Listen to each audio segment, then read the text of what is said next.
start. You know what? Let's just start recording, Mm-hmm. and we'll pretend it's just the two of us. And you'll have to see the text that says actual recording is higher quality, which is good. That's what you want. Hello. What's up, bud? This is the great experiment. Welcome to the great experiment. Yeah. Can we have a guest? I mean, we will. Will things go perfectly? No, they won't. We're dealing with a lot of technology here. Sub-perfect. But yeah, took us 102 episodes to bring on a guest. We never thought we would. I don't know. Maybe we mentioned it a couple times, but Mr. Brett Montgomery Winning will be joining us. It's been mentioned at least 3 times, as early as like in the 20s. We were mentioning, definitely. I've had people reach out and say, hey, I'd like a guest. And I'm like, it was hard because it's like, I'm not adverse to it. I think that is a good plan. The reality is that the potential. There he is. Hey, Jeff. Oh, Yeah. man. What's up, Brett? All right. What's we going have 3 on, buddy? people on this podcast for the first time ever. Not much, my man. We're just reveling in the experimental concept of this. Now, most podcasts would have absolutely been responsible and said, let's try a dry run or anything. Not here. No, not us. Not you guys. I only do dry runs in my personal life. Oh, God, that sounds sexual, I think, but I can't put a like what that would actually mean. That's what they used to call Matt back in high school. That's exactly what Yeah. Dry run. Yeah. Yep. I wish. Yeah. Unfortunately, so here it no, is. was We very are wet runs. Wet runs. We're recording. This could go spectacularly wrong. I would say we're all going to pretend that there's a delay happening, because there probably is. And what's the worst that could happen? I bet we've done something worse in the previous 101 episodes than this will be today.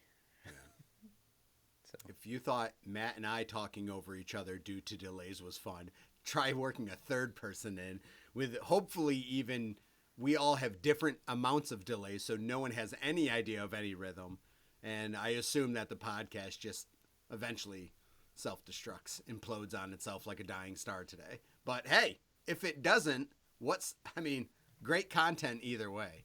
And by great, I mean, great like driving by a really interesting car accident. I drove by one of those. You did? What? Yeah, last night. What? Oh, shit. Jeez. Yeah. I was coming home from a Great. gig. It was a... I don't even want to start the music. Should we do the theme and then jump into Brett's escapade? Is this going to be a story? Yeah, so here's a part of the theme. If you listen to the bass, check in on the bass on this song. You're going to want to listen to it. Because this man, Mr. We're going to break it down. Winning We're going to really break it down in this episode. Color Machine is part of it. And let's go. I've confused my priorities. Isn't it supposed to come to me? Yes, this is how it's meant to be. Every little thing flashing on a screen.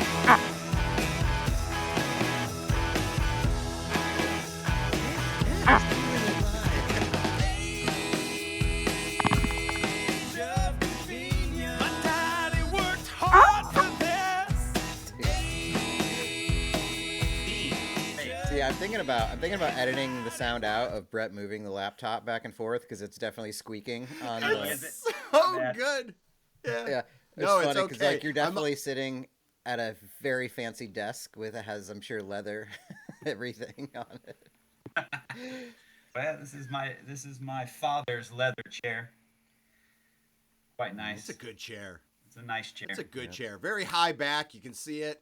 Like it's regal. It's regal, I believe, is the descriptive word that I'm looking for. Like you look like you as a person are better than us. Chair alone. I know. Yeah. That's not true. Yep. That's not true at all, Jeff. It's okay. You know what? That version of listening to to the theme song felt like I was at a concert. Now that Brett is there, I'm looking at Brett, I'm listening to the music, and I'm like, it's like I'm there. So It's like 2017 all over again, isn't it? I know. Yeah, we could let's do the quick. Well, we can get into more of this stuff more deeply. Speaking of dry runs, and Brett's like I've mentioned him a lot on the program. Met him in, I don't know, 08, 09, somewhere around there in Austin. Became friends, lived together for a while. By a while, he means a full decade. Yeah, decade. Yeah. We crossed paths. We were, by the law, the common law, married. Yes, so, we were. so Still are. Yeah. yeah. Texas common law says we are married and we are not commonly divorced, whatever that might mean. And then I think, when you two met on a Fair City Fire tour, I'm sure up through Buffalo or Philly or maybe both. Buffalo I don't first. know. Yeah, Buffalo it was first. Yeah. It was 2017, June 26th. And it was at it was Buffalo. It was at a place called Ironworks. Yep. Which is absolutely located there, like right across the street from the Buffalo Sabres arena there, like the Cobblestone District, I believe that's what it's called. Yeah. Yeah, at the time, I think it was KeyBank Arena, might still have been First Niagara. That's gone through a few, but yeah, the Ironworks. That was one of two shows that I've gone to the Ironworks at, and as much as I love live music, Buffalo would just keep throwing in like venues that I've never been to before, so it was hard to keep track of different places. But yeah, that was a hot locale. I don't know if how it came about. Of just we were friends online. Just Brett reached out once to me, and I'm like, oh yeah, this guy's friends with Matt. So and then you would advertise with your music, and then I think you were just posting up that was one of your stops on your Northeast tour, and I'm just like, I should go to this show. Like, I absolutely need to go to this show. And so it was odd because Matt wasn't even there. No, so Brett and I met through Matt, but met in person with Matt not being a part of it at all. Yep. Yeah. That's pretty wild. That's a pretty interesting concept because I think it's an interesting way that people can meet. We would have never really been able to make something like that happen so simply pre-internet or pre-social media. But like that's like the right way that people could meet via social media. Like there's some wrong ways I feel that people meet via social media. But like that's an interesting way of being like, hey, we have a common bond. So it's very unlikely anyone's going to assault anyone else at this meeting because we do have a common bond. We've just never physically been in the same place at the same time. And I think I feel like Matt was probably involved somehow on that. I don't remember at all how. Yeah, but I'm not quite sure. Probably, yeah. It was the podcast was going on too. Maybe I don't know, like the Say It Loud deal. I think that had already started. Doing... Yeah, that already started. I don't know, or I was probably still on Facebook then. I'm not sure. We started that in 2016, right, Matt? Yeah. Or, yeah, something like that. Somewhere in that. As we remember, obviously Jeff and I weren't. Because then there was Lost in Austin. Back and forth I don't remember weekly. What year that. I don't remember when Lost in Austin was. When was that wasn't us. You're thinking of someone totally different. Just me. That was me in 2009. Speaking of which, early to the podcast game. We could talk about that too, because that's kind of right around the time Matt and I met. Was the Lost in Austin days. His girlfriend and I were working at the same restaurant/bar kind of deal. Oh. And we Waitrose. Yep. Yeah, and we had met at that time, and one of my best friends from childhood and I were in a band called Awkward Rocket. And Matt had asked, he was doing that Lost in Austin, and we kind of started buddying up because he'd been coming in a lot and hanging out, and we became friends. And then because she and I broke up. Yeah. I was there. He was like a lost puppy. He was an abandoned puppy, and Brett's like, yeah, he was around a lot. Like, and then he came around a lot more. It was great. He goes, hey, I'm doing this. I have this like little podcast I'm doing, and I would love to get you guys let's do a podcast with Awkward Rocket, and you can play a few songs at the end. And So we did. He came over to our house and set up, and we had to we talked for 30 minutes or so, and then he said, "All right, let's play songs." So we stopped for a second to set up the gear and then resume. And Matt fell asleep because he may have had maybe one or two or more drinks and passed out on the couch in the middle of his own podcast.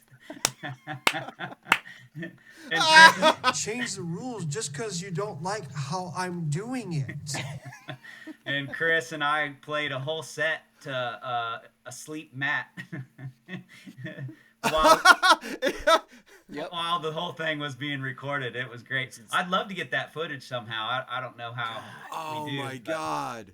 Yeah, It was Chris, pretty- your buddy, did a song called Sawing Logs about me. Just sawing logs on the couch there. We were just doing a little improv and just talking about how Matt was sleeping. And, this was a true audio podcast, so there's no video proof, but there's two sober guys that can attest. I would say sober. Yeah, that might be stretch. Two awake guys. Two guys Two that were awake awake. guys, yeah. Yeah. Conscious was the word you were looking for. Yeah. Conscious. Yeah. Oh.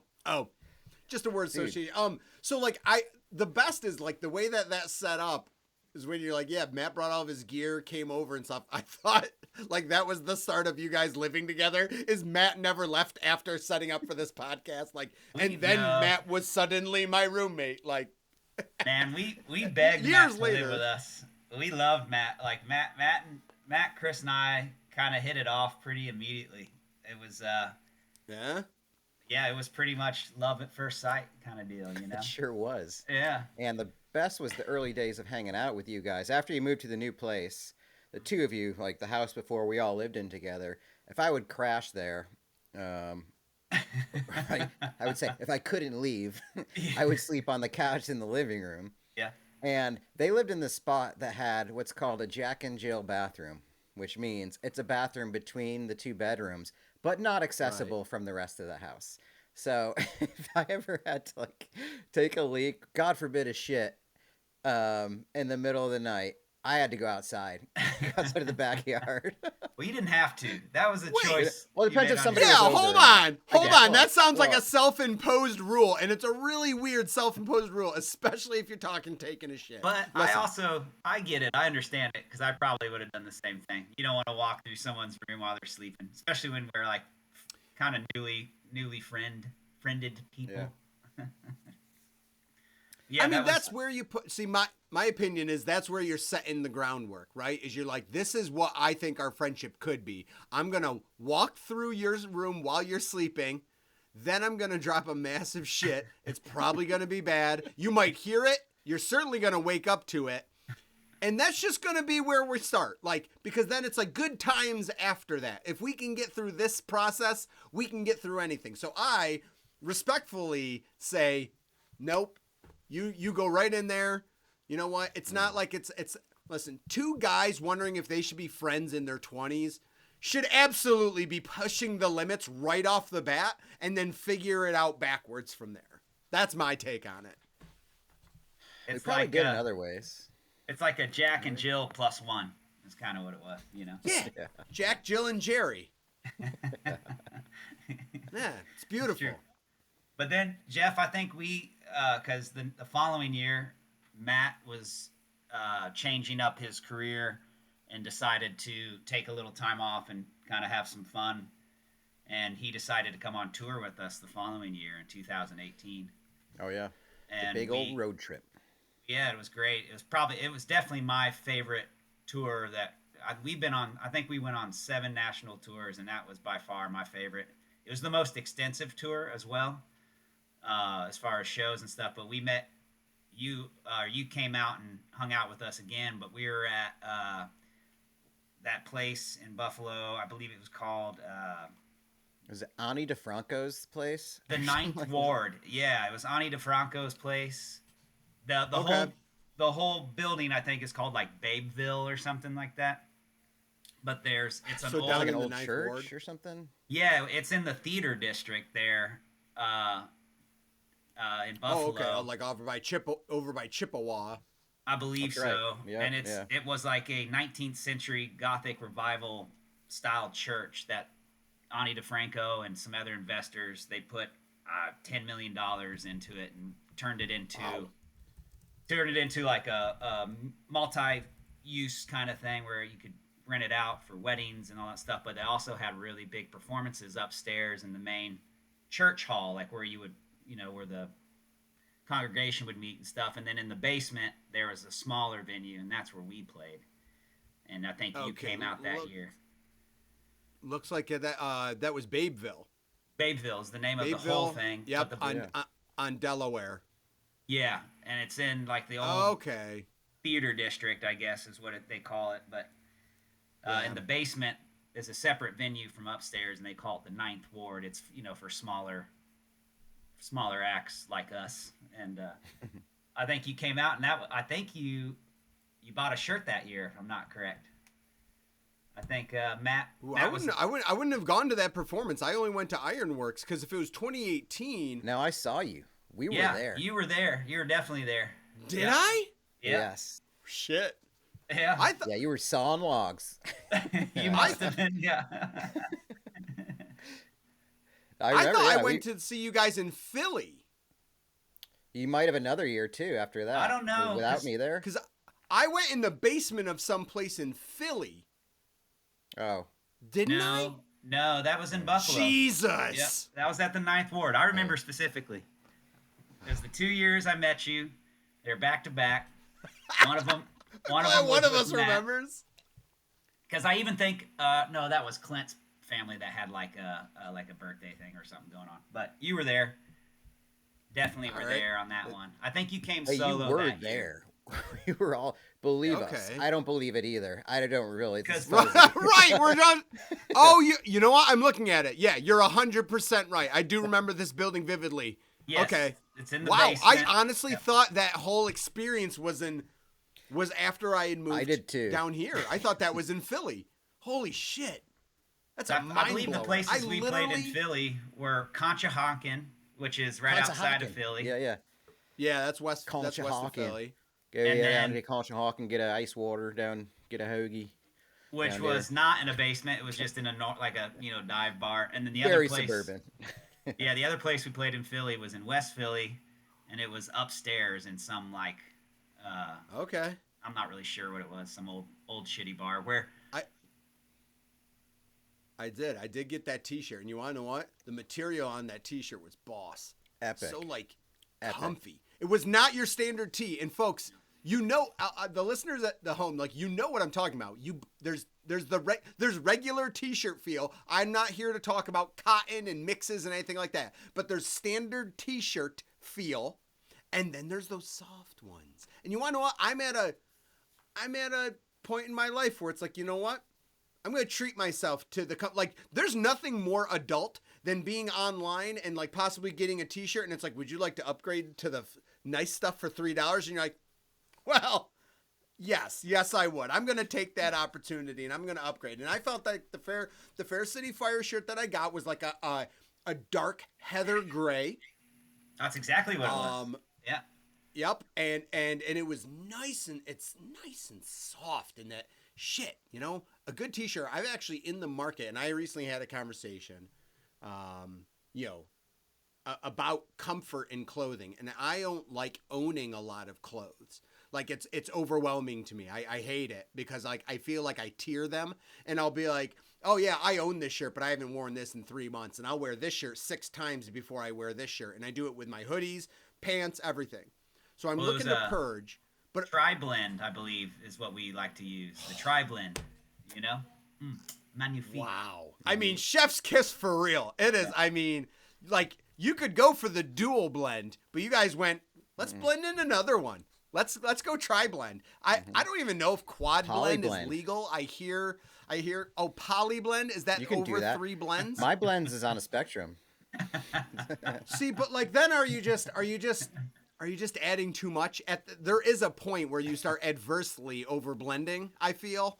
Much, like a milkshake, you could over blend it. True. But it's sad because if I think I can't allege that I love comfort, but not also acknowledge that clothing has a shelf life. Like it loses comfort, and the more you enjoy a shirt's possible look and stuff like that, the more you excuse comfort. But at some point, like I'm looking at like I have a lot of hoodies and I love wearing hoodies and I'm deep into hoodie season, but I'm looking to get rid of a lot of hoodies and buy a few new hoodies so I can have that new hoodie feel. I just need the new hoodie feel. I'm looking forward to hoodie season. It's 75 here. Yeah, I'm not sure there is a hoodie season that you're going to go much through. We're projected for, I mean, Matt's got like 6 inches of snow or something right now. Oh yeah, easy. I believe that. Matt can easily take pretty 6 average. inches though. 6 inches is nothing. It's more than That's average about what snow. Matt takes daily. It's more than average snow. On snow. I mean, yeah. Hey, sure, brother. Speaking of, got the very exclusive Color Machine tee, very soft, rocking it today. I still have the Fair City Fire one too. Brett's legacy as an artist, appreciating the music and everything, the touring and everything he's done creatively, is his ability to make a great T-shirt. I gotta say, like the Fair City Fire and these is just like it's just good stuff. They're the most comfortable tees I've ever had. They're still in my life. Yeah. You spend a little extra. You spend a little extra up front, but you can always get it on the back end. And like Jeff was saying, it's, you know, you can put anything on a shirt if it's comfortable enough. People will wear it, you know. Maybe not anything. I don't know.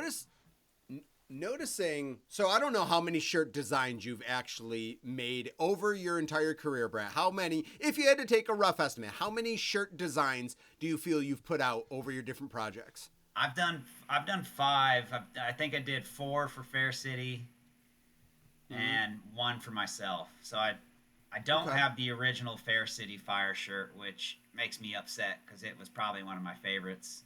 Because it was just so Fisher Price, such a line, just like a line drawing of this gramophone that we used for our logo, and I really loved it. Matt probably has it. I'm gonna grab it. Wow, oh man, it was my favorite.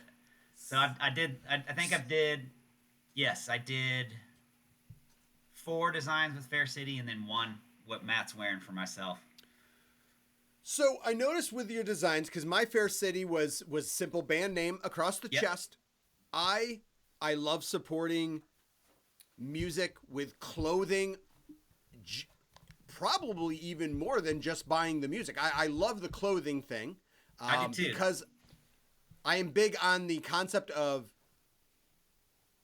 that type of marketing, but especially because if you are someone that goes to like local shows, people might literally walk. There it is. There it is, the gramophone. That's not the original. More original than this? That's not the original. Yeah. What? That's a step up. So that one actually has like, you know, a fairly good drawing. You know, it's like pretty, whatever. I mean, was it more? It was I don't even know if I remember that. It was outlined. That has like detailed lines to give it depth. Well, that one holds up too. Yeah, I mean, it's not that one's super pro, but it was definitely less than, you know. So, my thing is that when I look at like national acts and some other, local shows and stuff, especially in the scenes that most of my live music experiences.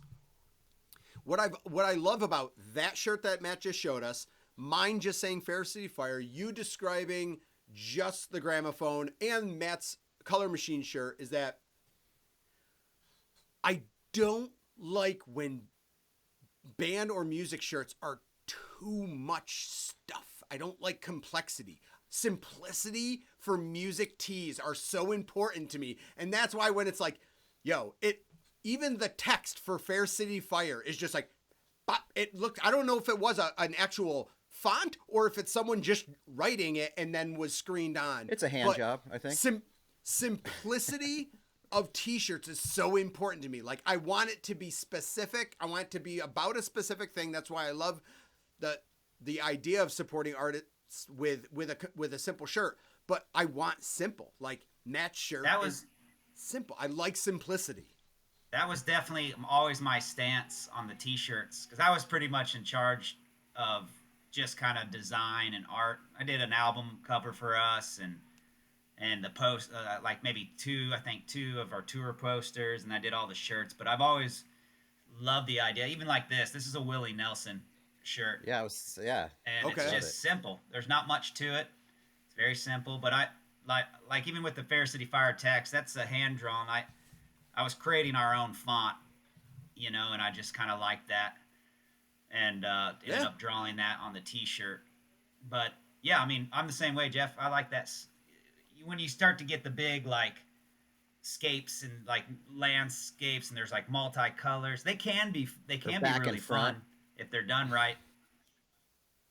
Yeah, but sometimes it can just be too much, or from a like a personal printed opinion, obviously. square, But I the think whole thing. right, and Like I the think image, you feel like it Jeff was saying on that your skin. yeah, you can from the inside. I think the simplicity can appeal to a wider selection of people rather than getting the one person that really likes the the what is it, the James or the Ed Hardy t-shirts or whatever. Yeah, oh Right. God. Yes, that's a perfect way of. Yeah, no one's Yeah. asking you to be the Ed Hardy of music shirts. Like, let's pump the brakes. I don't need affliction, like chaos, but like even big bands go through both phases, and I guess if bands do that, you could argue, like you say, Brez, like you could argue it's like, well, the more options you have, maybe people don't like simplicity. But I think if you're playing the odds, I think simplicity is better the way to go, because as much as, just as the ground of my favorite band, my first favorite band that I would declare a favorite band was Metallica. And there's those 90s and early 2000s Metallica's, like they went experimental with shit. I mean, for God's sakes, they I don't have abandoned. Yeah, we don't have a lot of They Metallica shirts. abandoned. They abandoned the old Metallica font. Like, that's absurd to think of, that they just put that on the back burner and said, like, hold on, we got some other ideas. You shouldn't, because that's you. Like, that's your font, the M and the A. I don't know if Matt ever has seen the old Metallica font. It's not like he tattooed it on his body. But anyway, I digress. But, like, they also have, like, if you look into like Fuel for Fire shirts and shit, it's like, wow, whoop-a-doo. It's like Adam Sandler literally just like splattered his comedy. Like, it's Billy Madison all over this shirt. But I don't know, man. I don't get it, because I feel that those types of prints and everything, that's more suitable for maybe a poster, not a t-shirt. But Yeah, I I'm would probably agree with just that. pushing my ideals on everyone. No, but if you're right, if you have the means to have those many options, it is smart to have, the busy shirt or whatever, because somebody out there will like it and it'll be super important to them. But, in our particular circumstance, we didn't have a whole lot of money, so we only had one option usually.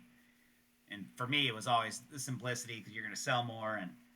And I think another reason why it sold really well is every shirt that I put out, including the one Matt's wearing, I have a really close buddy I grew up with, and he has a silk screening press that he built back in college, and he's moved it with him everywhere he's went, and he's always made our shirts for us. So they always had some kind of like extra love to them. Oh, wow. That's Even awesome. like the one that Matt's wearing is a multicolored thing, and usually if you were to go through like a company, they would charge you a bunch of money to do multicolors. He was like, well, if I do it to where I just kind of use one screen, I can put the colors down and just swipe up, and it'll kind of blend naturally, just kind of blend. He goes, I don't have to All build the a bunch better. of screens, and it won't cost as much. And I trust him too, because he's one of my best friends since we were little, and man, he just puts a lot of love into the shirt. And I think that's why they always sold. I sold out all my color machines. We sold out of all of our Fair City Fires, and I think that played a part in that for sure. I mean, I still Huge. like.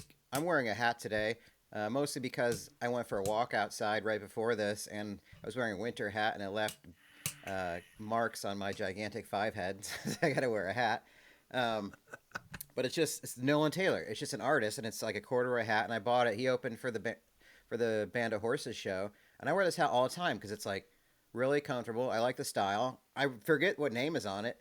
Once in a while, somebody will ask me about it, but I'm just like, it's just genuinely a good hat. So now this guy has a bunch of hats out there that are just really comfortable and look cool and has his name on it. But people ask or they don't. But it's just like, just make a good product, you know? It can't be simple. It's And like, then he people must will have wanna won you wear it. over too. I remember you talking I mean, about he was good. him. Yeah, yeah. Yeah, you said he really kind of was. He was very authentic and connected with the crowd really well. Even though he was he a solo act or maybe a duo or He something? was a solo act. Like he writes solo, but it was him and a guitarist. So he played guitar and he had an electric guitarist with him. But a lot of songs, did a lot of depressing songs, but very, engaging and meaningful. I do remember you telling. Okay, yeah, the guy who played a lot of depressing songs, but like, Yeah, a lot of songs about like watching or his friend trying to kill himself in his apartment or something like that, and drugs and alcohol. It's like, cool, cool, Yeah, man. well, Do you have a it's cool corduroy enough hat for I you to could buy buy? the hat, you know. Yeah, definitely. It's like here's $25. It's the least I could give you for like the. would you You know. would you say that the majority of his songs were adverse topical, not adverse, Yes. but like sadder? Yeah. So like that's a tough. I feel like that's a really tough live sell, right? 'Cause Because like but he knew it. again, maybe okay, yeah. I'm sure he did. I hope he did. He mean, sounds like yes, an yeah. intelligent enough guy. I mean, I hope you go like, I don't understand why no one's jumping around. I'm like, could you keep singing about sad things? But like, a big part for me is I love artists being able to express themselves even in negative situations. To be able to write a song like that is really harnessing your emotions, I feel, with a creativity spec, and I think that's important.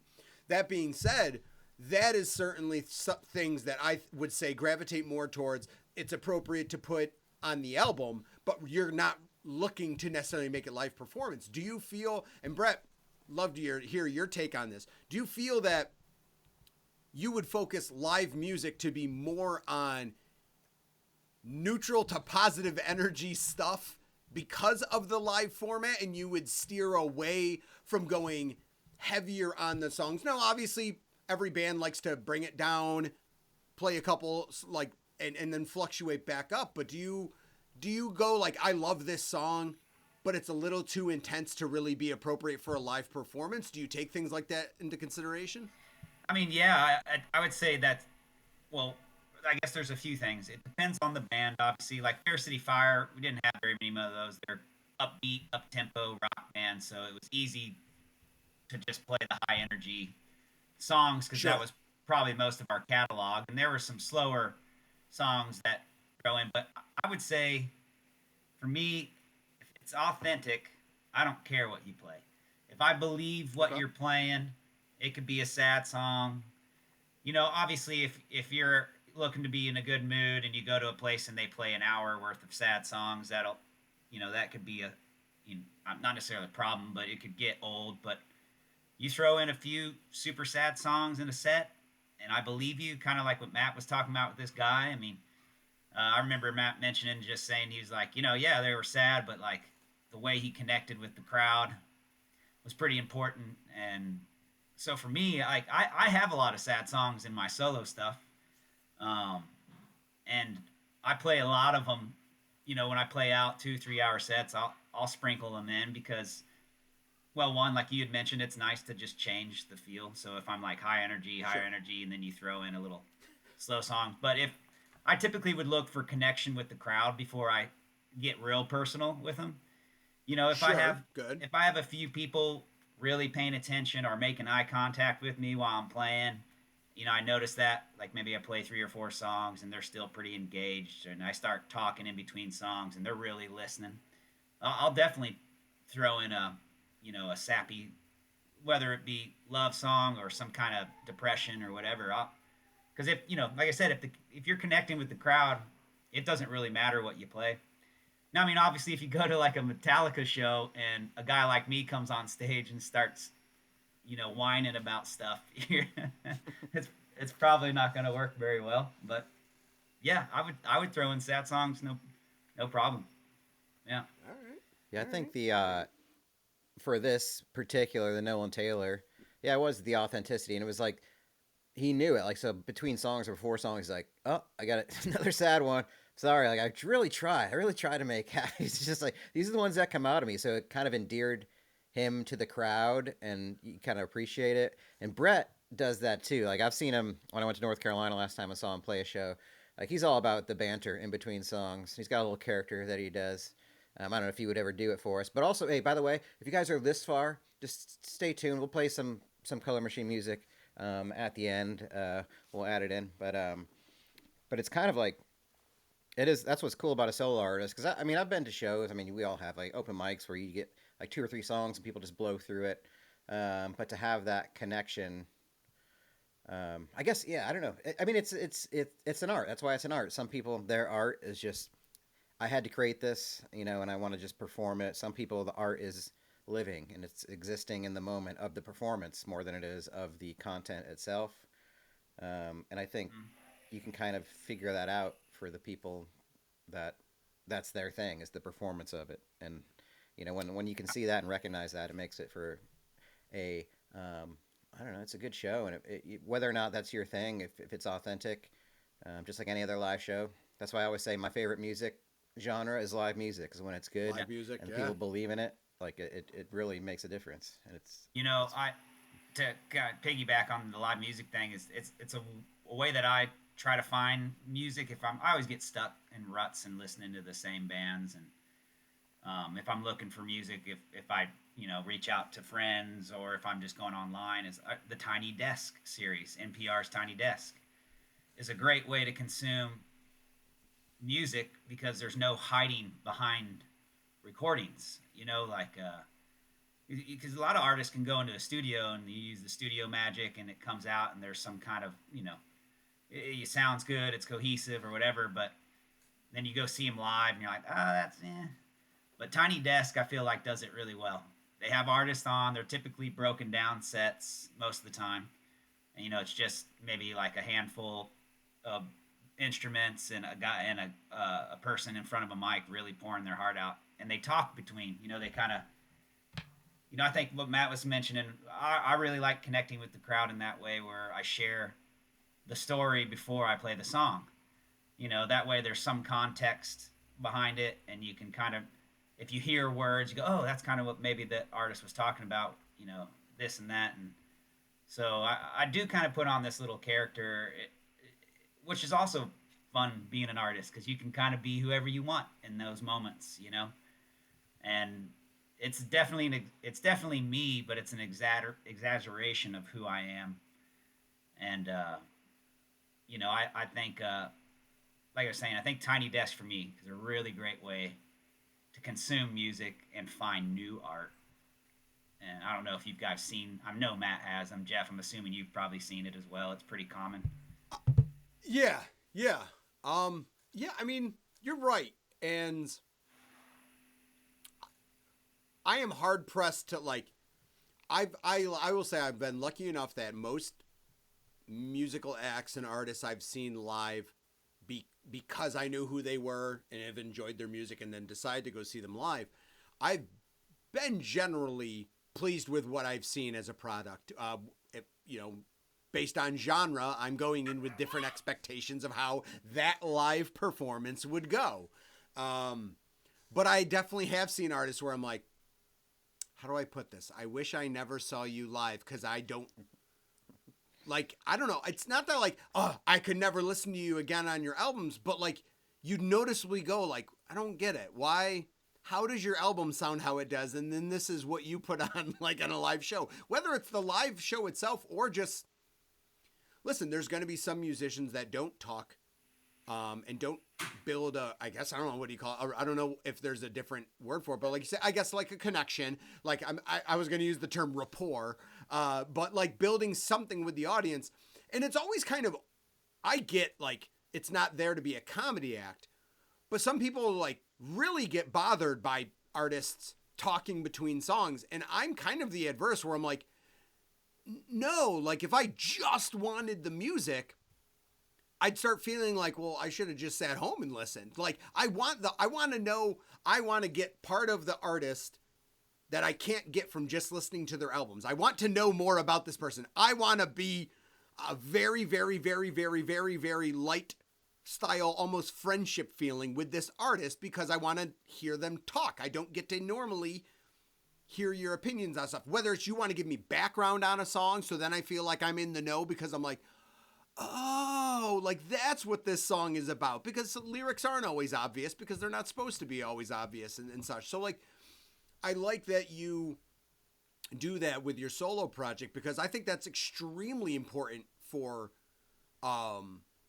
live shows of any size really. And I've seen some wacky stuff take place in live shows. I've seen live shows that come to an abrupt end, and I feel for like the artist. And like, I don't know, one of the shows that sticks out the most is I've seen, you know, Real Big Fish like 30 plus times, and of course they're a wacky ska band, very on the wild aspect, but their lead singer was going through shit and he smashed his guitar in the middle of the set and then walked off stage.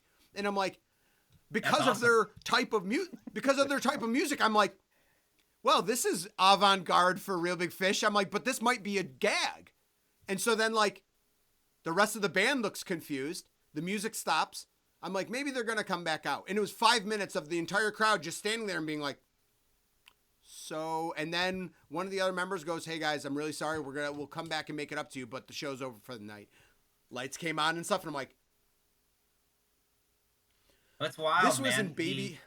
The art can really take a spin depending on, I mean, you know, it's just like you or me.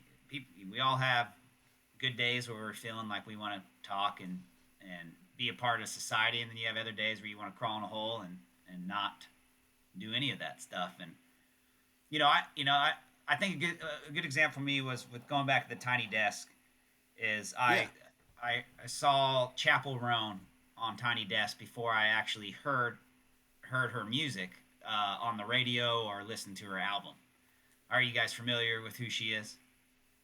Oh, that is the as in that the Hot to Go, HOTTOG. Yes, that person. Yes. And the Pink Pony Club and all that. Yeah, and I think for me, I think if I would have heard the album first, I probably would have been like, oh, it's just poppy, kind of like, newer Lady Gaga pop or kind of, something like that. But because I saw her first on the Tiny Desk, her band was amazing. She was super authentic in herself, even though, like, if you've ever seen her, she really, on her shows, she exaggerates. Like, they're themed. She'll do, like, a drag show or a disco night or whatever it is.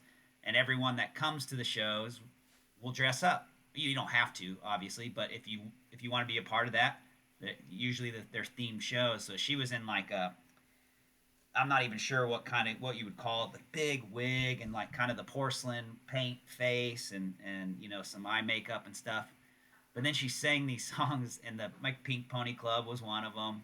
But it was like a broken down set, so it's like a live band behind her. It was awesome. And the whole set totally blew me away. And, they're only like 25 minutes away. And then I listened to her album later, and I was like, the album's good. It serves its purpose. But the live show really, like seeing her live on Tiny Desk, really, I was like, man, I'm a fan.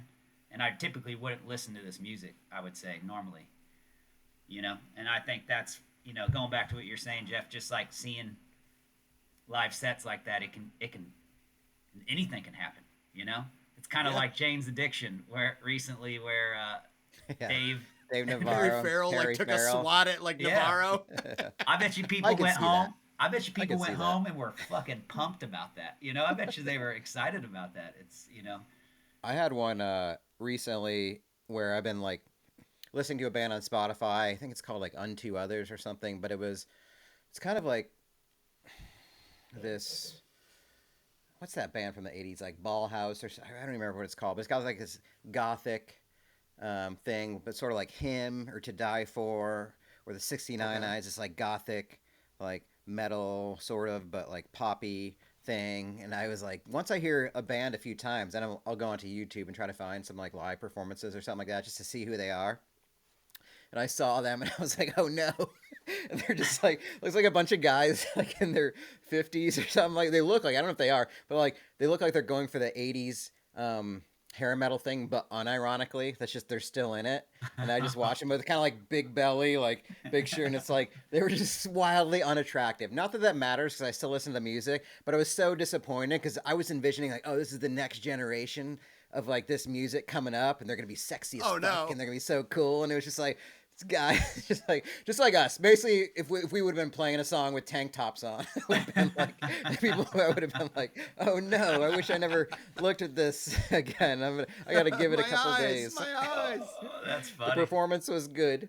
I've But always yeah. told Sarah, speaking of like being on, it's like, the long hair. I'm like, I've got, I'm 42 and I've got the classic receding here, and stuff. And I'm just like, if I ever get to Oh. that point, because, playing in Austin, you see a lot of all ages Sexy, people playing, sexy bodies.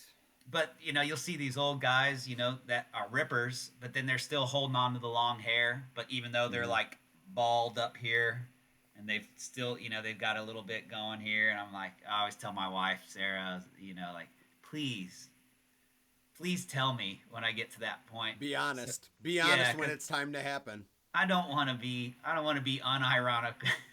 I don't want to be the guy that's holding on to something like that, like the '80s hair or whatever. It's like, but I don't know. Yeah, man. Yeah. We'll have to. I don't know. I can see this happening again. This interaction, this pod. I think we should maybe do it again because I want to catch up on some maybe the Sarah stuff. Because this, I mean, really, ultimately, like Jeff, we talked about it maybe in the last pod. Like in the last year, a couple years, I've been able to interact with your friend groups for people I knew through fantasy football or text. But it really like shapes everything about the person that you're like a friend with by hearing it from somebody else, or like living it through them and then meeting those other people, and it kind of like builds a whole world around somebody, and so I think that would be like maybe for this podcast purpose is kind of having that kind of interaction. But maybe we can get to some bits or question. Yeah, I've got a question for both of you Wondering. guys. Yeah. All right. Because Brett's definitely one of the most notorious listeners of the show, and I was like, I don't know if you have questions about the show or us. Well, I've got both. Okay. But All let's right. start. Fire away. Glad I wanna someone start- came with shit. I want to start with okay. Let's start with show topic, just since we were kind of talking about. I was wondering for you guys if you had a particular moment in the podcast, because like Matt was saying, Sarah and I, we've listened to every episode. We're current from 1 to what are you guys? This is 103 or what? I can't remember. Is this 104? This is 102. Liar. This 102? I can't remember. We've listened to all 100 plus ones, but Hear that, I'm wondering, Steve? I'm wondering for you guys, was there a moment where you felt like, because the whole idea of the show was two estranged friends becoming friends again, essentially, or reconnecting, whatever. But Jeff had never done a podcast before, even though I know you're avid listener of other podcasts. And Matt had done a podcast with the band that we did for I think 60 some episodes. I can't remember exactly. 69. Was that the last one?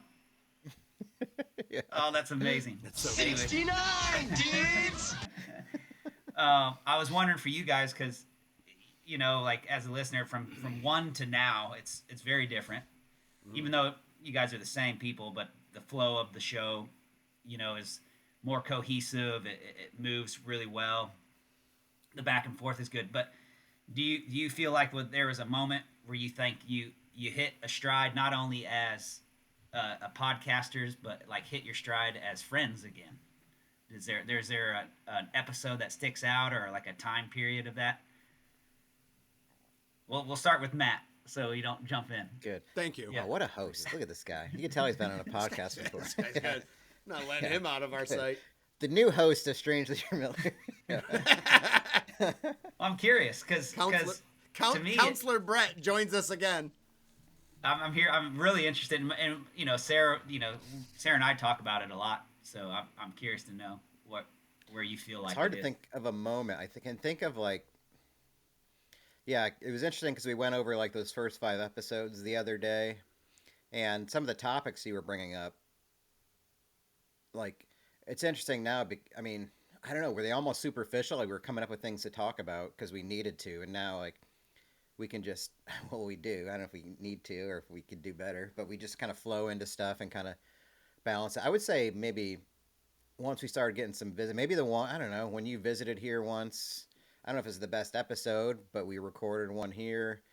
But I think the pod enabled hangs and just having those hangs kind of like developed the relationship more in a way. I guess it.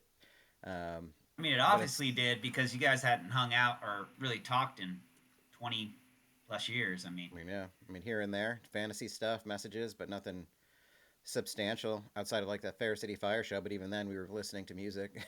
And I was like, all right. right, see you later. So um, I think it built a more of a bond with like the other fantasy league guys and like so yeah, it's hard to think of a moment because I think Well, it seems like you're I mean thinking about ultimate that time where you guys hung out for the first yeah time.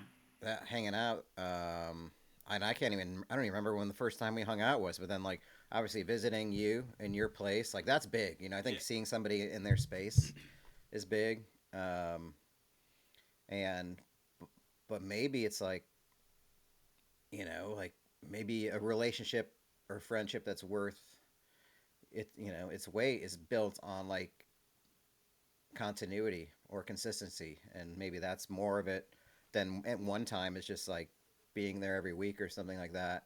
So maybe it's gradual thing. Maybe I can't think of one. I mean the hangs obviously, like whether it's like going to Jeff's place, Steve's 40th birthday here, going to Bob's house for like pre-football whatever season stuff, like those things add up. um, but I don't know. Maybe relationships are built on consistency. I think, I think that's even I though think that's you could super be away for important. 20 years.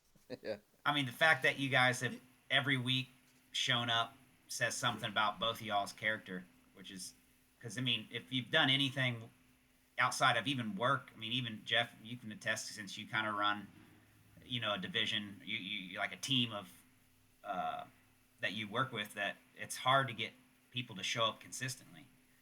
And the fact that you guys have done it once a week for almost 2 years is pretty impressive.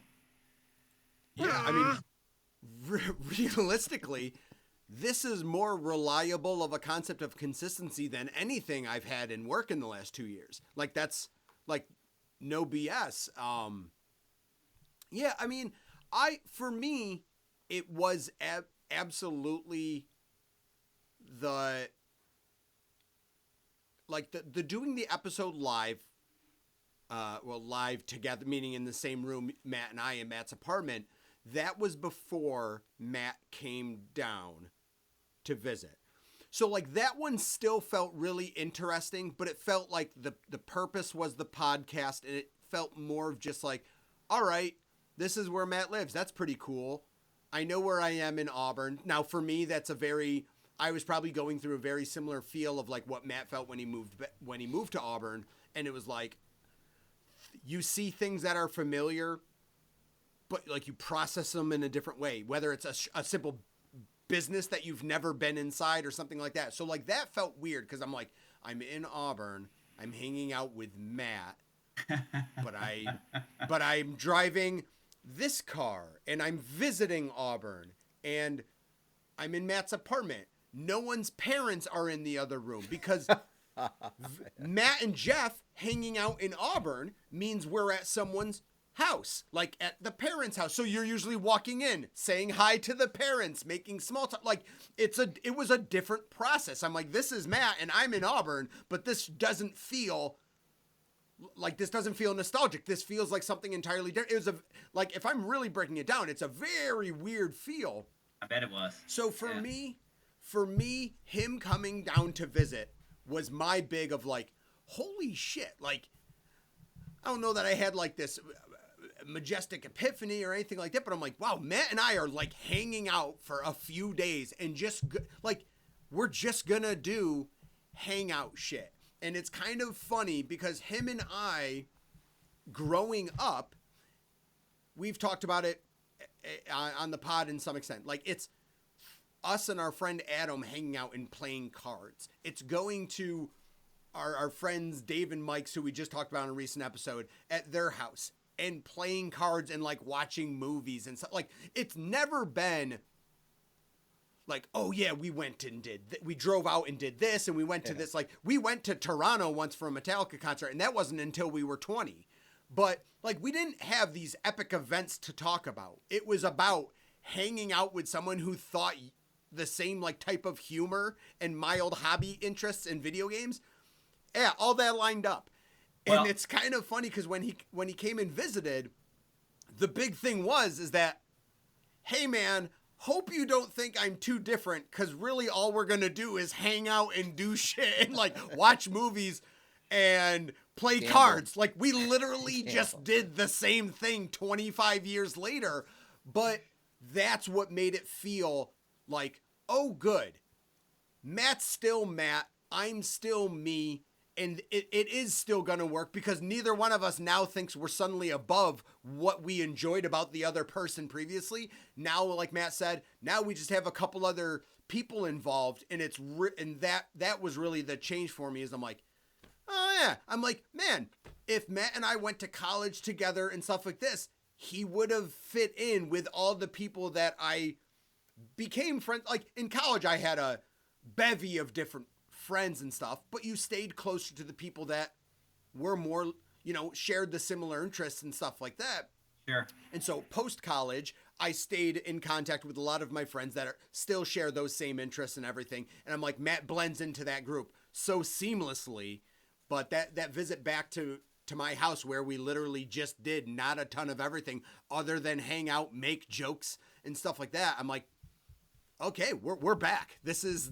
There is no weird thing that we're gonna find out that's gonna be like, oh, you're like this now. Like, I'll be honest with you, that never came to fruition on a personal level. We are more intrigued by just the stories we can tell each other, but there's no.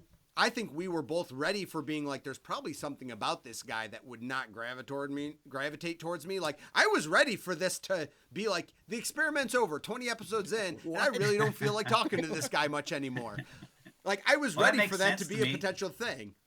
I mean, Yeah. that You rub makes sense people to the me wrong as a way. listener too. Just being, because I would say, without knowing it or kind of hearing both your answers in those personal hangs, I would say that that's probably around the time the stride for me as a listener. Like, okay, there's a little more cohesiveness about the podcast. The flow is pretty good, and you genuinely seem to be enjoying each other and becoming friends again. And that's why I'm here, because I got to stop it before you become his best friend again, because you're not taking you're not taking it from me.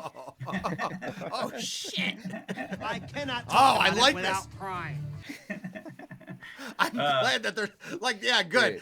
This is going to be a weird, heated background There's a between small Brett and I, bit- which I'm really. Yeah, There's a small I like bit of it. jealousy from my side watching you guys become so close.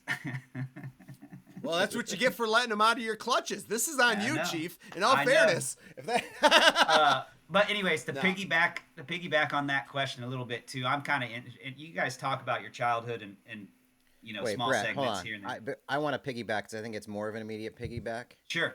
Okay. When did you know that you and I were friends? I can think of something, like a time period. Well, I would say, definitely when you introduced me to hockey, I'd say, so Matt, we all know Matt's a huge hockey fan, and I've never really paid attention to it. It wasn't around where I grew up in Indiana. There were small rinks that some kids played, but I didn't know any hockey players. It wasn't a big thing in the Midwest, and so what was that 2000? 2011. This is exactly what I'm thinking. Yeah. 2011. The Bruins were on their Stanley Cup Finals run. You used to come over to my apartment. Yep. We'd go in the pool, go get sodas from the soda fountain in my Yep. apartment. We'd I had a smoke massage joint chair. or something like that. Yeah. And we'd go in and watch the game, and Tyler Sagan was a Yeah. rookie. That's right. That got That's called exactly up. what I was thinking. Yeah. And that was like, I attached on to him pretty quickly just because he was the new guy and like kind of like this.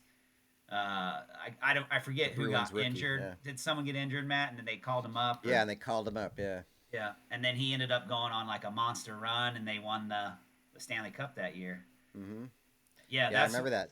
Yeah, Yeah. I would say that's exactly when we started connecting. I used to bike over. It was, Yep. you know, it was May, June, so it was beautiful out. Like I had a sweet place. The last months in that place of my post breakup apartment, but you know, we used it to the fullest. And I would, yeah, I would be at the Quattros almost daily. Like I'd watch games there too. I'd be there probably way too late. We'd go get stoned in your Jeep or something like that, or you know, just like do stuff like that. But we weren't like. That was a couple years of that.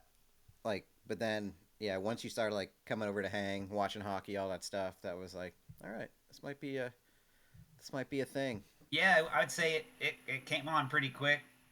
That when we went through the tournament, when they won the Stanley Cup, I feel like we really connected because I felt like Matt was really letting me in on something that was kind of sacred to him, which was really nice because he would explain the game. I didn't know the rules. I'm a soccer player, so once he started explaining, you know, the offsides and all the, you know, what all the little lines meant and stuff like that on the ice, that I really started connecting with it, and it felt genuine, and it was really sweet for him to let me in and try to explain it to like a toddler trying to figure out the game of hockey. And then he also had a bunch of jerseys, so he would he'd throw me one, we'd wear the jerseys during the game, and we if someone scored, we'd go nuts, you know. It just felt really Brett's nice. looking over. He's like, am I Yeah, like that. It was. now, It was Brett, a lot of that. that's actually an icing call. That you don't have to cheer for that. That Yeah. was an icing call. It was There's really- nothing really happened. It felt really, I don't know. It felt really, I don't know. I felt like he was letting me in on this cool little, a club that I wasn't a part of before. So I felt like that is a reason we connected. On my end, that's how I connected close with Matt, and then naturally just became friends through that. Those were the Brett side shave mullet days. Just so you know. Oh yeah, long little mohawk, but I never gel it up. Nope. So it just had a big mullet. Oh. It was great. Matt what- was that's part of it. Matt was absolutely drawn to that. Just to let you know, like Oh, that's he may have been 100% part of it. That was those are fun years. But anyways, I want to go back to asking you guys another question. Yeah. Because you do talk about your childhood, and Matt would, you know, every once in a while bring you up in conversation and talk about, you know, some childhood memories and things. But all right, so this is a two-parter. All right. I gotta know if you guys know who the Secretary of Defense is. I do. Oh, It's you Ray do. Bork. I was like, Also, for bonus points, what was his number? Oh. Matt knows it. Come on, Matt. I know Oh, I Matt mean, knows it. What was I know. his? I was just gonna wait to see. Oh, okay. So I don't know if it was the same on the Bruins as it was to like Colorado, because I know he think it went to was. Colorado after. Mm-hmm. Okay. Is it a single digit? No. Well, It's not? Oh, it started Okay. hit that way until Phil Esposito got his jersey retired, and then he doubled up the number. I'll say that. okay. Yeah. So it's yeah. For some reason, I don't know why, but I don't think it's right. I'm going to say 66. Ooh, Close. close. Yeah. 55? 77. 77. 77? All right. So Matt would always Man, bring up that's this. That fucking poster. Oh There it my is. God, that That's poster. yeah. The poster The in his Secretary of room Defense. at Nelson Street, like the OG poster in his room. It was like, if I go into Matt's room, it was like X-Files and Ray Bork. I gotta I'm like, find who this. is? Because I was not a hockey guy at all either. And oddly enough, Brett, the time I got into hockey, no lie, was 2011 because I had just moved to Buffalo. And since now I was in Sabres country, I'm like, I'm going to start watching hockey because if nothing else, it's going to be something that people at work are going to talk about. So it's funny you say that. And I do remember the Bruins that year because I was actually in a dilemma where I'm like, do I want to be a Sabres fan or a Bruins fan because I'm like, Matt, there's that poster. Matt was a Bruins fan, and I had a couple buddies from college that were Bruins fans as well. So I was on that fence. So I watched a lot of Bruins games of, let's see, who would have been on that team. It was like Patrice Bergeron and Zdeno Chara. Hold on. Sagan, Marchand. Berkey. Yep. Marchand. Oh, my God. Who? And then the trying to think goalkeeper. of some, Peverly. Timmy Thomas. Tuukka Thomas, Rask. Timmy. Tuukka and Timmy. Yep. Tuukka, yeah. Yeah, Patrick. Yeah, Timmy. Peverly. Who is Peverly? Rich Peverly. Rich Peverly, Nathan Horton. Yep. David Krejci.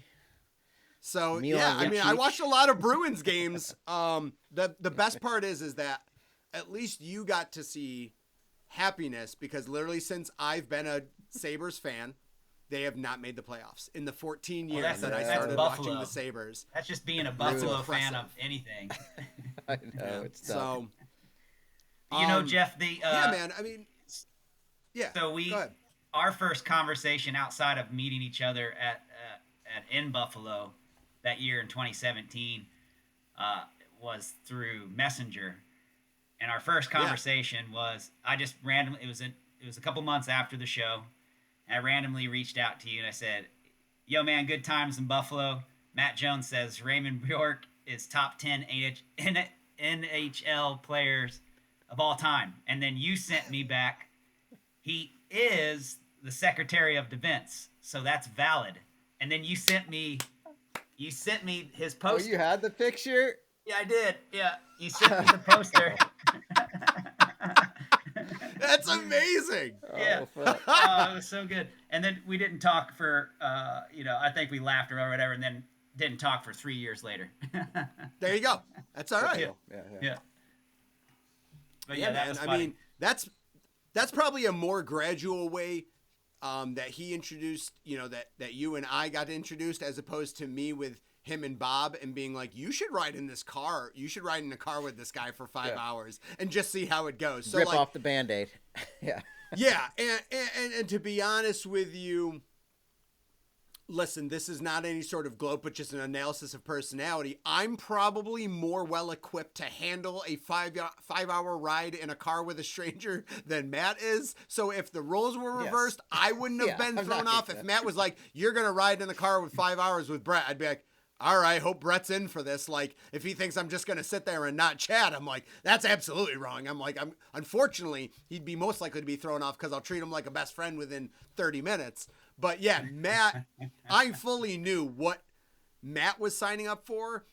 And I'm like, the wild card in that was Bob. Because my buddy Bob, I'm like, Bob will probably be okay with not talking, but he'd also be very okay with talking. So Matt's going to really have to be the one that decides how this car ride's going to go, because Bob will adapt either way. See, whereas if someone's going to ride in a car with me, it's like, oh, you don't talk a lot? That sucks. You're going to experience a lot of questions and talking and stuff. So, yeah, I mean, the fact that he made it, the fact that he agreed to that. My next T-shirt design is going to be for you, Jeff. And my wife, Sarah, had mentioned it, but it's going to say, "Stop it, just stop it." Stop it. In general, that's just the life. Yeah, it's just a good life tip. Stop it. Just stop it. Is that merch? Is that? Can we make There that could merch? be some merch. It'll be comfy. At the People are like, very "What's it least, mean?" it'll be tri-blend. It'll be comfortable. At the very least. And that's all that matters to me. Everything else is detail. Yep, that works. Wow,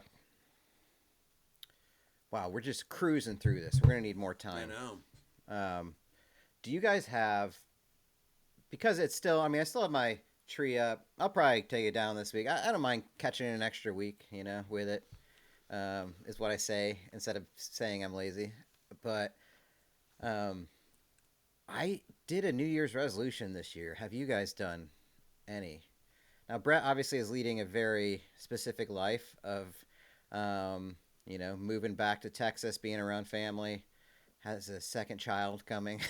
along the way. Absolutely, Which congratulations. he and Sarah totally planned for, and just are very, Uh-huh. yeah, that's part of the It was plan. written up. And so I don't know if you can even consider resolutions in terms of just do it, just make it through the year and have a good, healthy second child, and just make I'm going to money be and twice live. as good of a dad. Isn't that like physically what you're doing? Shut up. It's a resolution. Yeah. Yeah. I don't know. I mean, I think for me, it's hard to have anything right now in the moment. Matt knows what Sarah and I have kind of gone through in the last 3-4 months. We were living in Asheville, and the hurricane hit and really just came in and caused utter destruction amongst the entire city and a lot of that whole range, even in Tennessee and eastern Kentucky and stuff. So I'd say it's simple for me. It's just to kind of get through these next few months is really without totally breaking down. Oh, It's just been a lot. It's been a big, the latter half of the year. I mean, it's been a tough year in general with raising a son, and having no family around, which was, and trying to figure out our work schedules and life. And we built this really cool community in Asheville, and that was great. And then we're like hitting a stride, and then the hurricane hit and kind of just, threw everybody off. Eventually leading us to move to be closer to family, to usher in our second child. So I guess for me, it's pretty simple. Like Matt pretty much mentioned it. Just get through this pregnancy. Hope have a healthy child. Let Sarah heal up and recruit, and then try to figure out what our place is and where our next move might be. So that's pretty simple. That's it for me. Yeah, man. well, mine's gonna sound. I'll just be the buffer, because mine's not. Mine's so lame compared to that. Perfect. So I won't would let you be expect the nothing asshole, less. Jeff. I will be the asshole about my resolutions. I would have loved to have been in that position. I didn't, Yeah. yeah, anyways. Well, Julius, your son, is a hell of a kid. I'll say that. Yeah, they have a pretty cool kid. Great head of hair. Very jealous of it. I see him when Brett and Sarah and I watch the challenge here and there. Get to catch him. He likes when I pretend to be a dog on Google Chat. He likes that a little bit. He can almost. He too. sort of says my name almost. So He said it it'll a be few great times to- a couple days ago. All right. It'll be great to see him this year and just show him like what a winner looks like. Just show him. Oh my God. I was wondering. Christ. I was wondering that was going to come out. Just a quick. Oh, it's finally made its way, folks. He's holding up the Pigskin Anarchy official belt because he did win the Fantasy Football League championship, and he has now got the belt. And so My the official understanding dumpster too, fire- Jeff, he didn't just win; he cleaned house. Is what it It sounds. was He a good year. dominate. It might It be an was the all-time most- year.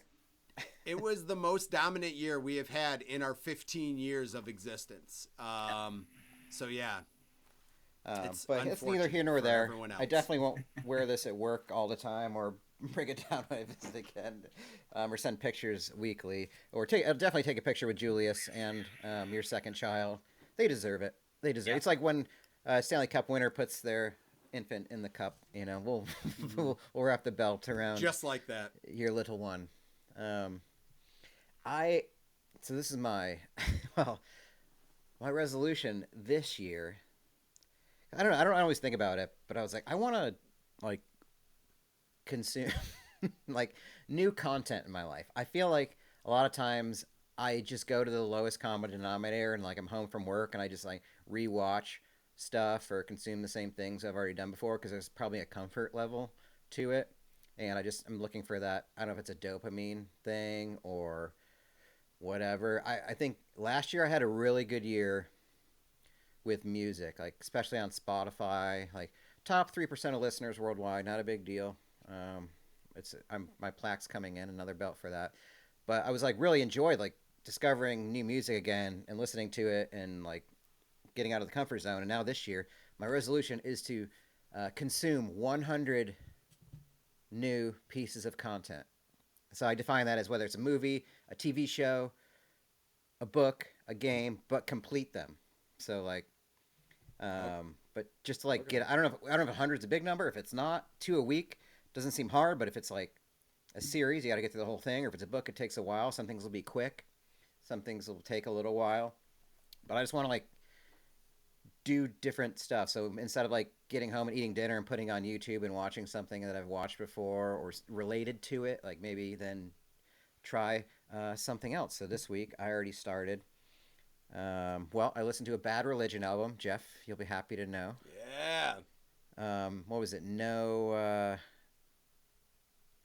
remorse? Something. No report. No contact. No. It was. I just looked on Control. Spotify. What was No it? Control. No Control. Yeah. Probably. Yeah. And it was 1998. It looked like it was a good era. I feel like if you're trying to get into punk, because I like late 80s, early 90s, had a cool album. It's good. It's exactly what I would have wanted. It's got songs about anxiety or social issues. It's got a narrative about one guy whose life went wrong. Billy, I think is his name. So it's like got all the hallmarks of a good punk album. And I started Attack on Titan. So this is something my younger sister's a huge weeb, huge anime nerd. I don't like it at all. And I'm 5 episodes in. I'm gonna watch it because I hate it. I'm loves so it so upset much. at myself for this. I know. And she's like, you got it. This is one that's like a good introduction for people. And I'm into the story of it. Some of the elements of anime I'm still not into, especially the self-narration. Like, oh my God, here I am. I'm floating in the sky. What are we going to do? She probably thinks I'm an idiot. Oh God, I can't do any of this. So there's a lot of like that self-narration that I'm like, I can't deal with this guy. He's such a loser. He's such a little bitch. But I'm gonna make it through. I'm gonna do that. But yeah, I don't know. We'll see. We'll see where it takes. It's like kind of a way to like engage in stuff that I haven't been, just to make yourself do it. Get out of the comfort zone. One movie that was on my playlist. Here's my hot rec then for the week too. Have you guys seen a movie called Boy Kills World? Bill Skarsgård. No. We talked about him with Nosferatu. He's in it. It's on Hulu, I think. It's one of the. I can't believe. I think it came out last year. I don't know if it was straight to Hulu or if it was in a theater. Excellent movie. It's like action, very violent action movie, revenge movie, but sort of in the vein of like a Kingsman movie, where it's like it's funny, it's irreverent, it's like irreverent action with a lot of violence, great story. I can't believe I've not heard more people talk about this movie, Boy Kills World. So those are my first, the Bad Religion album and Boy Kills World, my first two a week. I'll get there, but that's part of it. Is Boy Kills I say check it World- out. You won't. You like. Is he like silent or something? Isn't there something weird about like the He's narration mute, of it or deaf mute. something? Yeah. He's okay. So I do know what you're talking about. I've never seen it, but yes, I do remember what you're talking about. You now. find out. Yeah, it's fucking it's a quite the enjoyable movie. Like just a great like, oh, this is good. I definitely will watch it again. But yeah, if you like those kinds of like the Kingsman movies, which are just utterly ridiculous action and kind of like silly, but not too silly. But yeah, They're good. But I anyways. like the Kingsman. I like those movies. They're pretty good. yeah. It's not having a second kid, but it's the same kind of a journey that we're both on. I feel like. See, not right. Yeah. It's like they're parallels. You're just not thinking about it enough. Yeah, I mean, it's always tough. I hate. I don't know, resolution. I don't know what it's supposed to entail. Is it supposed to be like an achievement? Is it supposed to be a new tendency that you're doing forever? Is it supposed to be something you're supposed to try for a calendar year? I don't know. So I don't like labeling stuff like that, but I definitely think of like things I want to do differently. And I'm going to put a vague sense on mine, which is just, I want to be, I do want to improve like some physical aspect of like how I feel day to day. I think I am very conscious of my age. And it's not in a negative, not like in a deep spiritual concept, but I'm like, things will get worse before they get better if you're not focused on being cognizant of your health. So like that's going to be, making changes to like diet, and I want to try things like that. I want to go back into, I did yoga a few years ago for about 20 sessions. Yeah, probably didn't even hit 20, but it was interesting, and I wasn't good at it, but it felt good to do it, and it felt good to try it, and just while doing it, it felt good. And the reason was not only for, do I want to make sure I gain flexibility and just feel good, and joint stuff is just important to me because I ache, but it was such, like, yoga was a thing that, like, because like the pacing was so awkward for me because I'm very like anxious and want to get moving and stuff, and yoga is the slowest fucking life in the world. Like, time felt like it was slowing down for me because of who I am. It's just like, we're gonna play this really light music, and I'm like, when does the breakdown come where it's like, like, listen, I listen to like punk and metal and stuff because it's like me personality wise. So like slow flowing music, someone being like, we're going to do this for 15 seconds where you just hold this pose, where in my brain is, I'm like, I wonder when the pose is done. But like, honestly, it slowed shit down where it's like, okay, you will be in this room for 45 minutes, for an hour, and just, this is what you're doing for this hour.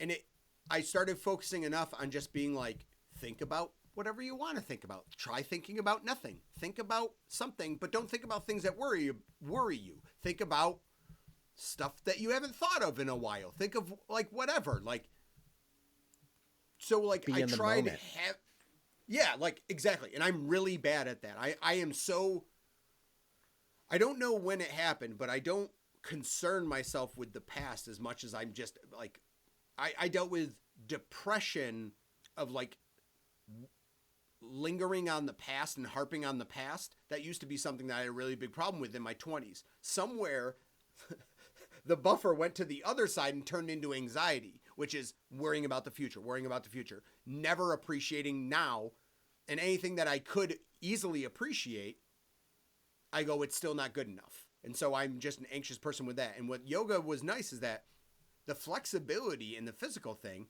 was almost just the secondary for me.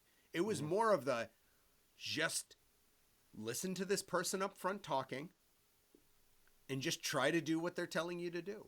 And if you fail, it's not even a failure. It doesn't even count. Like, it's just maybe you'll see progress if you keep doing this. But it was just, it slowed stuff down for me. And I think that could be more of a ripple effect for me, where it's like, if I can just stay doing things like that slow shit down for me, then maybe the next time a normal thing that catches my anxiety in whatever facet of life, maybe that won't have as big of an effect as it always has. So my resolution is going to be is just doing some physical stuff, not putting physical goals on the line. I've done weight loss goals. I've done running goals, which I thought would help me. But to be honest with you, half the time I just get like upset and like beat myself up because I don't see the progress. But like, I can't be mad at myself because I didn't run a time that I wanted to run. Because if I told 5 years ago, if I told that self 10 years ago, certainly 15, 20 years ago, if I was like, dude, you casually on a Saturday might wake up in the morning and run 5K, I'd be blown away. So why can't I just appreciate that for just being like, you did something physically positive for yourself, and on that run, you just, just accepted it, that it's like, no, the time doesn't matter. Like, just go run your run. So it's just to do more physical things, but stop putting the need for like measurable results for it, other than just accepting like, you did a good thing. You're in your 40s and you're being mindful of stuff, and that's a really big plus. So I think a lot of my failures are feeling the flow. Yeah, a lot of my failures revolve around thinking I didn't do it good enough, and that's a problem that I have because I beat myself up over it. So yeah. I can understand that. Yeah. All right. We've gone very long. We're going to hopefully production wise, we'll definitely put in some color machine music here at the end. I believe. I mean, I never messed up anything technologically wise on this. Um, I do. If we could just borrow a couple more minutes, because what is time, you know? And I guess that is the question I would like to ask our guests to end this show. Is Brett has this? I don't know. It's like a great. It's like it's kind of like a mind blowing theory of time. Well, it's mind blowing because of how much he brings it up and thinks about it and talks about it. I know a lot of Brett's thoughts come from the idea of time and how quickly it passes or how it can jump from place to place. But I think it really is a good parallel to a lot of what we talk about on this show is his conception of what time means and like I don't know how he uses it to like for motivation in his life or whatever he does. But Brett, will you describe to Jeff and the listeners your thoughts on time? Simply put. Well, I don't know. I mean, it's not simple, I suppose. No, it's not. It's not. But I know. I was gonna say, how is this simple? But anyway, I guess the easiest way I talk about it on my shows too with I like an introduction to a song, and I always used to when Sarah and I first met and we were getting to know each other. This is before I was doing solo stuff, and I was just more of the bass player for a couple projects in town, mainly Fair City, but would bounce around. But I would always say that I could time travel to the future, but never the past. And I still feel that way pretty heavily, I suppose. I do feel that way. I feel like, and then Sarah told me one day, because I tell a lot of stories like most people, especially when to your loved ones or friends, and they repeat stories come up, and Sarah, she's sweet and she listens to me tell the same story who knows how many times. And then one day I remember very vividly, we were in the summer home, Matt. We were living at summer home. Sarah had moved in with Matt and I. It was our first year that we were living there as we were a couple, and then Matt and I, we were wanting to get out of the apartment scene and get back into more of living in a house, but Austin rent was pretty heavy, so he really got along with Sarah, and we all moved in together. But I remember her saying we were in the bathroom, and I was talking about that same concept, like, oh, I can time travel to the future, but I can't travel to the past. And she looked at me and she goes, what do you think you're doing every time you tell those stories, And it's just a simple concept that kind of changed it all for me. But at the same time, it still stands because, like, here we are. We're back in Texas after a little over 3 years of traveling and living, a little over 2 years of living in Asheville and walking out our front door to a mountainside, breathtaking views. And now, happenstance, with the hurricane, we made the choice to move and come back to Texas. And, it feels strange because it's like, poof, here we are again. Like, we're 3 years in the future. I remember walking out, leaving Matt. We went our separate ways after 10 years of living together, and we left our last home together. Matt's father came down and helped him drive back up to, Auburn. And, I vividly remember Sarah and I watching him drive out of of our sight, and her and I just kind of like looking at each other and just, just start bawling because this person who is such a, a big part of my life for decade. We lived together for a decade and never really gotten any arguments, never really had any. We were really close buddies, even when with my wife living with us, we became really good buddies. And so the idea of time to me is it's so weird. And it comes back to a moment, and maybe I'll talk about it another time, but yeah, I think it's as simple as like I can time travel to the future, but I haven't figured out to time travel to the past.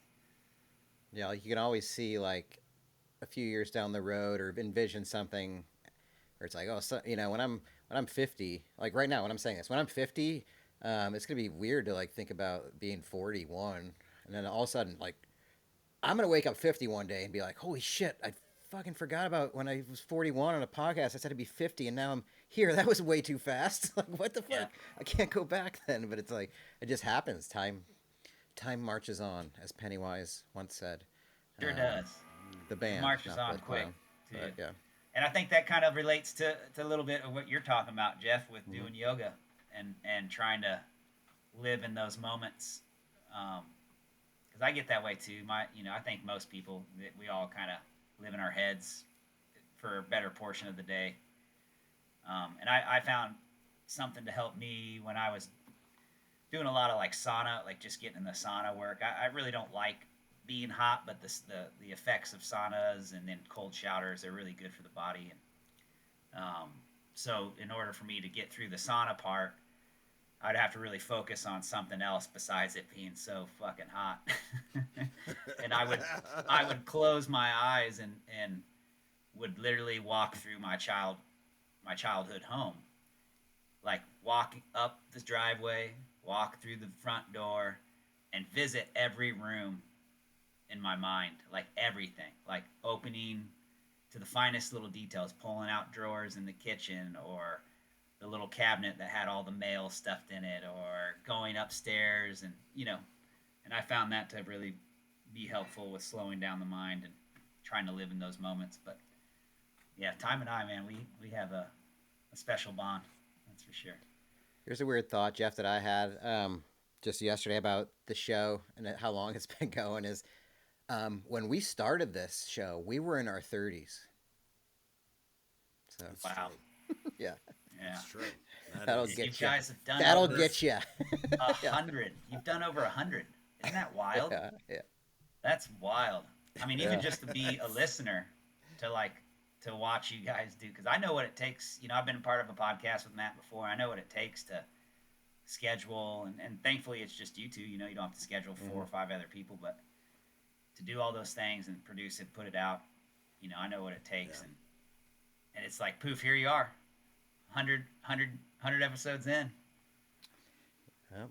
no 100 longer weeks green in a row. thumbs, couple of vets, over there. What we do. Yeah. Absolutely. We actually hold consultation.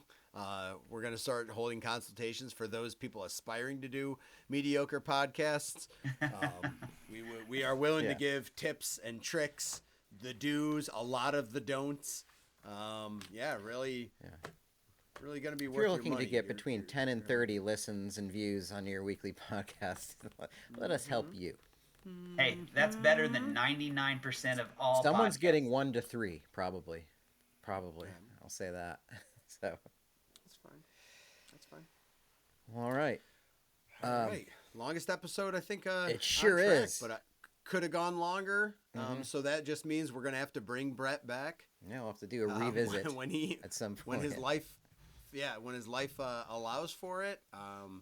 We've made determined at the end of every guest we should really declare whether or not that guest is going to be invited back. A thumbs up or thumbs yeah, just do it right there. Right. Yeah. We just go like, like while they're on with us, we should be like, we should be doing the gladiator thumb. Producer Well, what, Steve sitting in.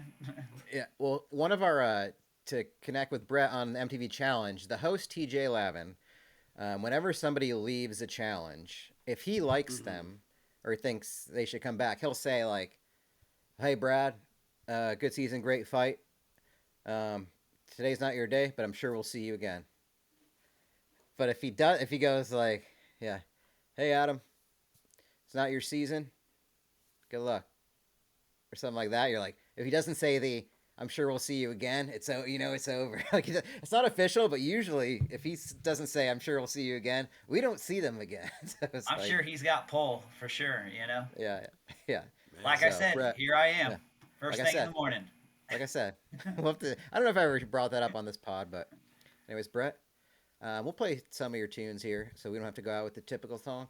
Because that's your evolution from Fair City Fire to Color Machine, and you know what? I'm sure we'll see you again. and A music. regular TJ Lavin in his own right. What are we living for? It's the who's and the whys and the whens. This is a story of old.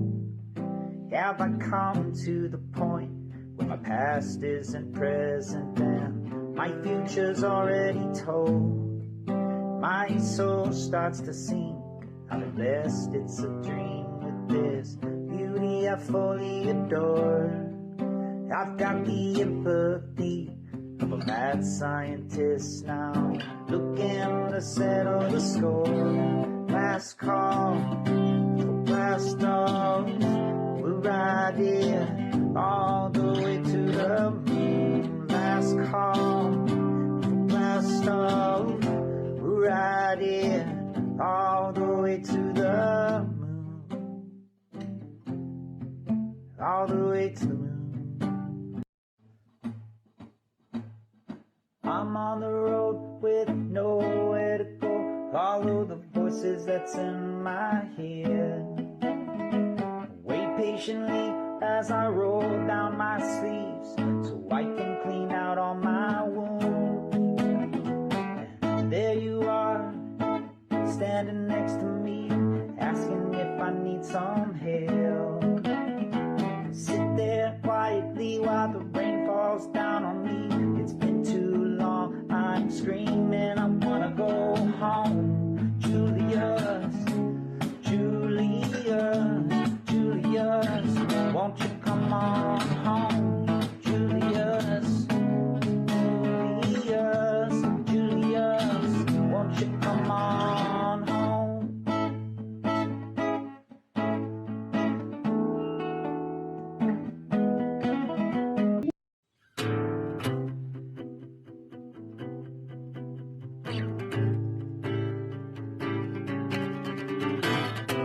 Relax, sit back, scat that all on my own. You're from another universe. I hope our worlds never collide. I built you in a day, but I can't get you off of my mind. Depressed,